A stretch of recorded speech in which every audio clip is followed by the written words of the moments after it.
हाँ जी। Good morning everyone, कैसे हैं आप सभी लोग? मैं उम्मीद करती हूँ आप सभी लोग अच्छे होंगे, स्वस्थ होंगे और अपनी पढ़ाई भी अच्छे से मन लगाकर शिद्दत और ईमानदारी के साथ कर रहे हो। मैं निकिता चौधरी स्वागत करती हूँ आप सभी का हमारे एग्जाम जर्नी परिवार में। इस क्लास में हम लोग क्या कवर करते हैं? जी हाँ, हम लोग करंट अफेयर्स के 10 इंपॉर्टेंट क्वेश्चंस को मात्र 10 मिनट में कवर करेंगे। इसके अलावा कल हमने संडे को की थी वीकली क्लास, जहां पर हमने पूरे वीक का रिवीजन किया था। तो मैं ऐसी उम्मीद कर रही हूँ आप लोगों से कि एक बार आपने क्लास के बाद खुद से भी वो रिवीजन कर लिया होगा, है ना? इसी उम्मीद के साथ शुरू करते हैं आज की क्लास को। आज का पहला क्वेश्चन आप लोगों से पूछ रहा है कि who has been appointed as the new MD and CEO of PNB. PNB यानी कि Punjab National Bank Housing Finance. यानी कि क्या पूछा आपसे कि पीएनबी हाउसिंग फाइनेंस के नए एमडी और सीईओ के रूप में किसे नियुक्त किया गया है? तो ये एमडी और सीईओ बन गए हैं अजय कुमार शुक्ला जी। अच्छा, आज पहले क्वेश्चन में ही आपको क्वेश्चन फॉर यू दे देती हूँ। क्वेश्चन फॉर यू मतलब जिसका आंसर आप लोग कमेंट बॉक्स में करते हो क्लास के बाद। आज आपको मुझे पीएनबी के बारे में बताना है। पीएनबी के बारे में जब भी हम कोई न्यूज़ पढ़ते हैं तो हमेशा मैं आपको इसके बारे में 2-4 एक्स्ट्रा इन्फॉर्मेशन बताती हूँ, जैसे कब इसकी स्थापना हुई, कहाँ पर इसके हेडक्वार्टर्स है, वगैरह वगैरह। तो आज आपकी बारी है। आज आपको बताना है कमेंट बॉक्स में कि भाई इसकी स्थापना कब हुई, हेडक्वार्टर्स कहाँ है, वगैरह वगैरह। इसके बारे में 2-4 एक्स्ट्रा इन्फॉर्मेशन आपको बतानी है। समझ में आ गई बात? ठीक है। तो इसका आंसर सभी बच्चे जरूर देना। जो सही आंसर देगा उनके कमेंट्स को मैं हार्ट दे दूंगी, जिससे आप सभी को भी समझ में आएगा। वैसे सभी बच्चों को आंसर सही ही देना है। अपने कॉपी के पेजेस पलटना, पन्ने पलटना, आपको कहीं ना कहीं जरूर लिखा हुआ मिल जाएगा अगर आप रोज नोट्स बनाते हो तो, है ना? इसलिए कहती हूँ कि नोट्स बना लिया करो, बहुत जरूरी है। चलो खैर, फिर आपसे पूछा गया कि who has recently won the 2025 Turner prize. 2025 में टर्नर पुरस्कार से, टर्नर प्राइज से किसको सम्मानित किया गया? तो ये अवार्ड 2025 में मिला है ननैना कालू को। ये ननैना कालू जो है ये ग्लासगो में पैदा हुई और लंदन में बेस्ड आर्टिस्ट हैं। अभी लंदन में ये रहती हैं। ठीक है। इनको 2025 में टर्नर प्राइज से सम्मानित किया गया। करती क्या है? ये बड़े बड़े आकार की मूर्तियां और ड्राइंग्स बनाती है। अच्छा, इनका जो अवार्ड है वो और भी ज्यादा इंपॉर्टेंट है। और भी ज्यादा इंपॉर्टेंट क्यों है? क्योंकि ये वो पहली आर्टिस्ट है जिन्होंने लर्निंग डिसेबिलिटी यानी कि सीखने की अक्षमता से ग्रस्त होने के बाद भी इस पुरस्कार को जीता है। तो क्वेश्चन एग्जामिनर की आंखों में, नजरों में, दिमाग में जरूर खटक जाएगा कि भाई ये कुछ अलग है। ठीक है, तो याद रखना इसके बारे में। Next, which organisation has recently release the report titled right to education past present and future. हाल ही में किस संगठन ने शिक्षा का अधिकार अतीत वर्तमान भविष्य शीर्षक से रिपोर्ट जारी की है? तो ये जो रिपोर्ट रिलीज की गई, काफी इंटरेस्टिंग डेटा भी दिए गए इस रिपोर्ट में। रिलीज किसने की? यूनेस्को ने। यूनेस्को यानी कि United Nation Educational Scientific and Cultural Organization के द्वारा। अच्छा, इस रिपोर्ट में बताया गया कि 1960, 2000 नहीं, 1960 में जो सम्मेलन हुआ था, जहां पर बात की गई थी कि भाई शिक्षा में कोई भी भेदभाव नहीं होना चाहिए, उसके बाद से पूरे विश्व में शिक्षा को लेकर, सभी के लिए शिक्षा को लेकर, शिक्षा के अधिकार को लेकर क्या क्या चेंजेस आए, उसके लिए ये रिपोर्ट जारी की गई। अब इसमें कुछ हाइलाइट्स भी है, जैसे अब, तब से अब 82% जो कंट्रीज हैं वहां पर बेसिक एजुकेशन मिलती है। 88% कंट्रीज में क्या है, जो प्राइमरी एजुकेशन है वो मैंडेटरी है कि भाई सभी को मिलनी चाहिए। इसके अलावा 2000 में जो एजुकेशन में, हायर एजुकेशन के लिए जो इनरोलमेंट होता था वो हुआ करता था 100 मिलियन, जो कि अब बढ़कर हो गया है 264 मिलियन। इसके अलावा कुछ और बातें भी बताई गई कि जैसे इतनी सारी एजुकेशन के सोर्सेज बढ़ने के बाद भी 272 मिलियन जो चिल्ड्रन है वो स्कूल छोड़ देते हैं, ड्रॉप आउट कर लेते हैं। और 762 मिलियन जो अडल्ट्स हैं वो अनपढ़ है, इलिटरेट है ना, जिनमें से मोस्टली महिलाएं हैं।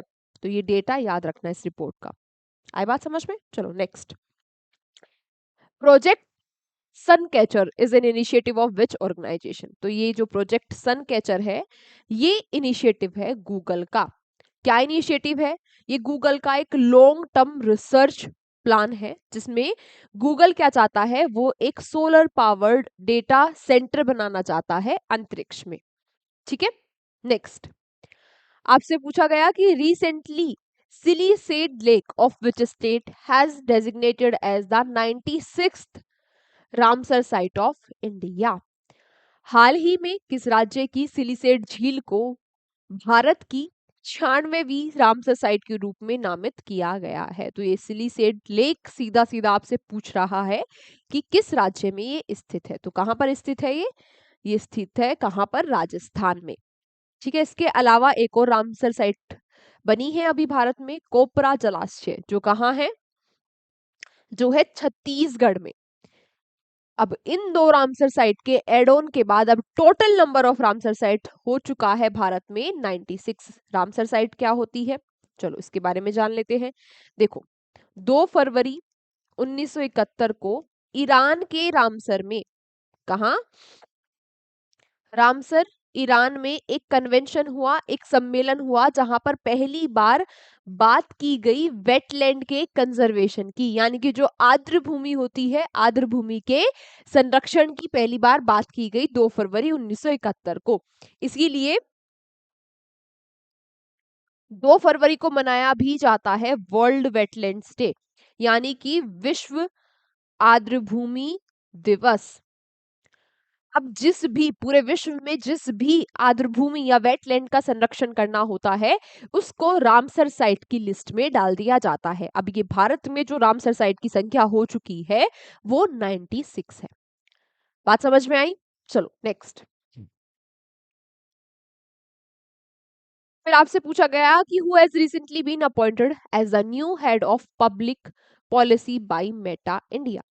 हाल ही में मेटा इंडिया ने किसे सार्वजनिक नीति का नया प्रमुख नियुक्त किया है? तो ये नए प्रमुख बन गए हैं अमन जैन।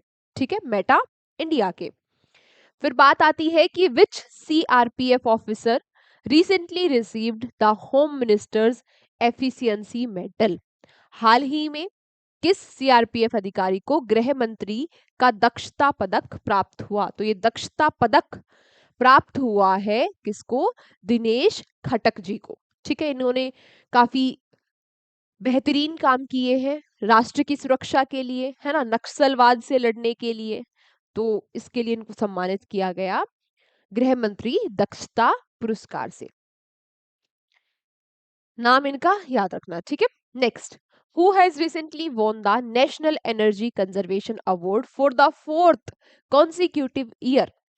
हाल ही में किसने लगातार चौथे वर्ष राष्ट्रीय ऊर्जा संरक्षण पुरस्कार जीता है? तो लगातार 4वीं बार ये जो पुरस्कार है ये जीत लिया है किसने?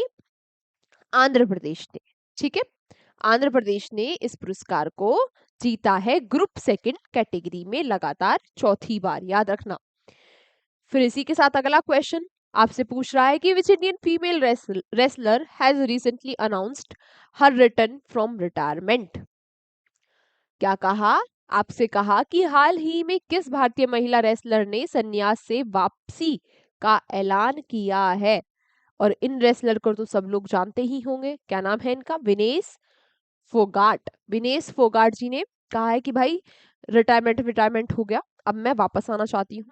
अभी पेरिस ओलंपिक्स में लास्ट में फाइनल में जब ये खेल रही थी तो कुछ ग्राम की वजह से इनको डिस्क्वालीफाई कर दिया गया था, है ना, याद होगा आप सभी लोगों को। ठीक है, तो या तो ये सिल्वर मेडल जीतती, क्योंकि फाइनल खेल रही थी, या तो सिल्वर मिलता है तो गोल्ड मिलता। गोल्ड के भी बहुत ज्यादा चांसेस थे, लेकिन इनको फिर कोई भी मेडल नहीं मिला था क्योंकि ये डिस्क्वालीफाई हो गई थी। ठीक है, अब उसके बाद इन्होंने रिटायरमेंट ले लिया था, रेसलिंग से संन्यास ले लिया था। अब इन्होंने कहा कि नहीं भाई, मैं अपने संन्यास से वापस आ रही हूँ और मैं खेलूंगी लॉस एंजलिस 2028 का जो ओलंपिक्स होने वाला है, वहां पर ये पार्टिसिपेट करेंगी। आज का last question, which state has recently declare itself naxalism free? हाल ही में किस राज्य ने खुद को नक्सलवाद मुक्त घोषित किया है? तो हाल ही में मध्य प्रदेश ने कह दिया है कि ये नक्सल फ्री राज्य बन गया है, क्योंकि यहाँ पे जो दो एक्टिव माओइस्ट लीडर थे, है ना, जो दो सक्रिय माओवादी नेता थे, उन्होंने सरेंडर कर दिया है। बालघाट जिले में ये थे, उन्होंने सरेंडर कर दिया। तो उनके सरेंडर के बाद अब मध्य प्रदेश कह रहा है कि भाई हम नक्सलवाद फ्री हो गए हैं, नक्सलवाद मुक्त हो गए हैं। आज की क्लास यहीं तक थी। इसकी पीडीएफ कहाँ मिलेगी, जल्दी बताओ। हाँ, बिल्कुल सही। एग्जाम जर्नी के टेलीग्राम चैनल पर इसकी पीडीएफ मिल जाएगी। वहां से पीडीएफ लेकर आज के आज ही अपने नोट्स बना लेना और आज के आज ही इस क्लास का एक बार रिवीजन भी कर लेना। मिलते हैं आपसे कल की क्लास में। तब तक आप लोग यूं ही हंसते रहिए, मुस्कुराते रहिए और देखते रहिए exam journey. Take care, bye bye.